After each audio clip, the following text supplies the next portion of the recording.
எப்பயுமே சைல்டிஷா இருக்கணுமா? சைல்டிஷான்றது எனக்கு தெரியல. நீங்களா இருந்துட்டு போனீங்கனாலே அது அழகு தானே. இது ஆட்டோ பின்னாடியே எழுதி வைக்கலாமே. அதுல சைல்டிஷா தான் இருக்கணும் அப்படின்னுட்டு இருக்கிறது இல்லையே. நம்மளா இருக்கோம். உங்க கண்ணுக்கு அது சைல்டிஷா தெரியல. இப்பதான் சொன்னீங்க மெச்சூர்டா பேசுறேன்னு, அதே வாயால இப்ப சைல்டிஷ்னு சொல்றீங்க. சோ மனுஷங்களோட பார்வைக்கு தான் நம்ம மாறுறோம் இல்லையே.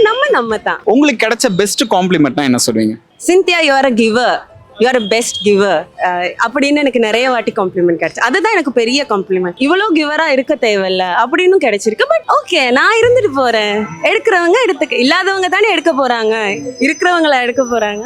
இருந்துட்டு போறேன் அப்படின்னு. நிறைய பேர் பண்ணுவாங்கன்னு தெரியாது, பட் நான் அதை கொடுத்துருக்கேன் அப்படின்னா என்ன விஷயங்கள் வந்து நீங்க கொடுத்துருக்கீங்க மற்றவங்களுக்காக? ஒருத்தங்க ஹர்ட் ஆகுவாங்கன்னா அந்த விஷயம் வந்து எவ்வளோ காசு கொடுத்தாலும் செய்ய மாட்டேன். இன்னொருத்தங்க அதால ஹர்ட் ஆகுறாங்கன்னா, ஏன்னா நான் ரொம்ப கில்ட் கான்ஷியஸ், அது கொஞ்சம் சுயநலம்.